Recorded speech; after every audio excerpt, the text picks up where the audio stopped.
Ukiamini kansa unaponywa, ukiamini ukimwi unaponywa, ukiamua jambo lolote yote yanawezekana.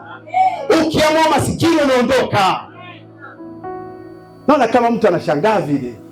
Ukiamini tu yote yanawezekana. Hapa anakwambia waziwazi, hakuna neno lisilowezekana kwa Mungu. Manake anahitaji kuone mtu mwenye imani, sio mwenye huzuni. Mungu wetu hafanyi kwa kutokana. Unaonyesha, unasimulia matatizo yalivyoanza kwa unyenyekevu, kwa kulizungumzia tatizo. Yesu anataka aone mtu ambaye anadharau tatizo alilonalo na kuonyesha uweza wa Mungu katika maisha yake. Lakini kuna mtu ambaye yeye kazi yake anaonyesha huzuni, tatizo, analipa nafasi. Chochote usichokidharau hauwezi kukitawala. Ukitaka kukitawala lazima ukidharau.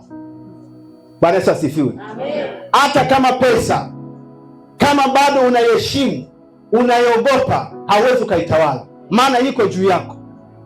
Ukitaka pesa ikufate lazima uidharau. Amina. Sijui mnanielewa? Amina.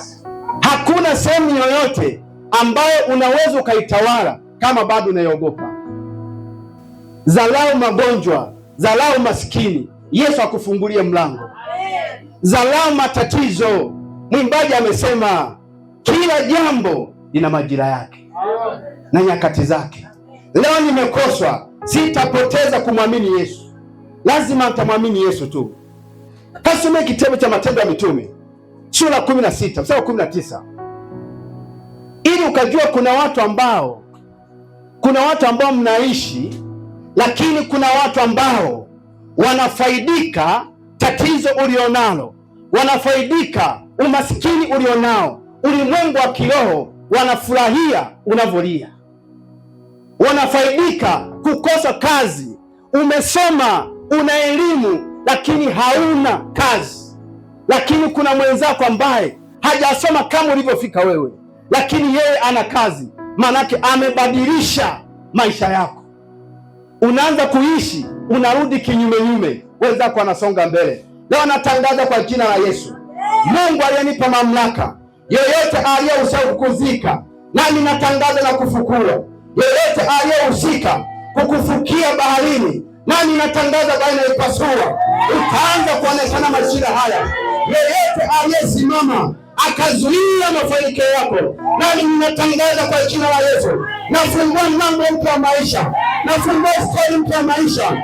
Usihangaike na stori ulikozaliwa. Kataa kukaa kimya, kataa kutazama ulikozaliwa, bali tazama neno la Mungu linasema nini. Bali neno la Mungu linasema nini?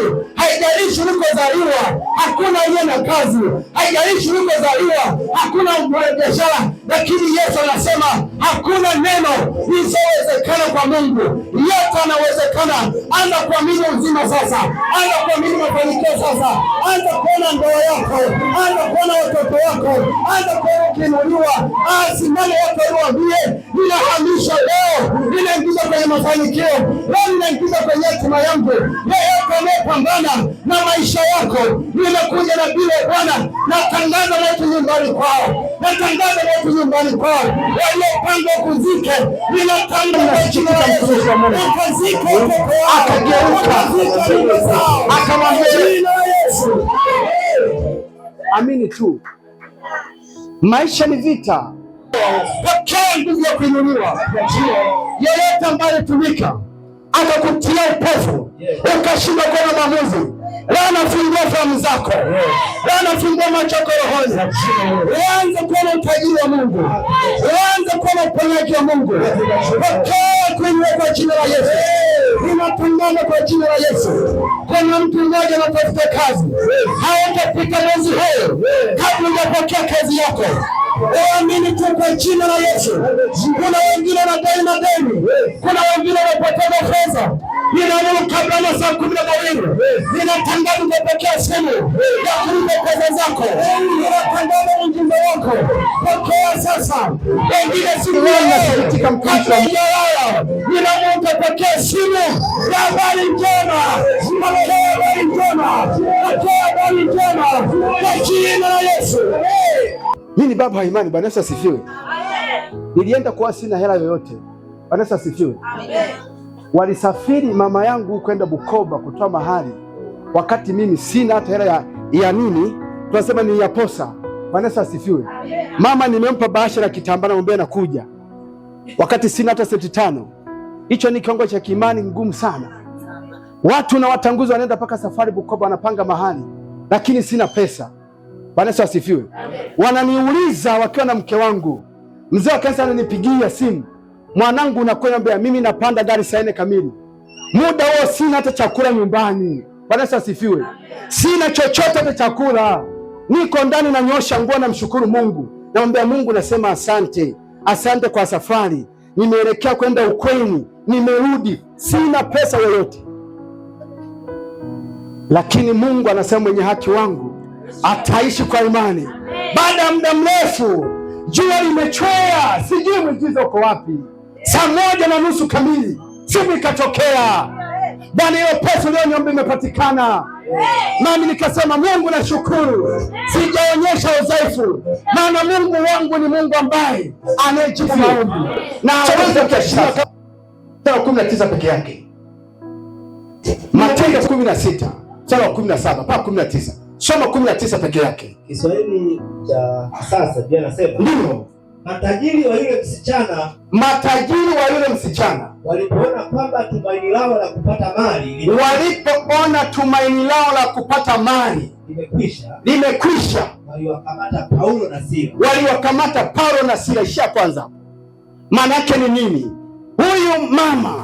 Huyu msichana alikuwa na pepo, anaanguka kifafa ili asiweze kufikia kwenye hatima yake, lakini bwana zake walikuwa wakifaidika wakati yeye mgonjwa. Na leo ninatangaza, unapotoka hapa, kuna watu ambao wamekutumia kukugeuzia kama daraja ili wao wapate faida. Wamekuja kwenye maisha yako kama marafiki wema, lakini siku ya leo, baada ya kutoka hapa, anakutenganisha Mungu na watu wasio sahihi. Anakukutanisha leo na watu walio sahihi. Usishangae aliyekuwa rafiki yako amegeuka adui yako. Usishangae, mwambie nimetoka kwenye kifungo, sasa niko huru. Yote yanawezekana kwake aminiaye.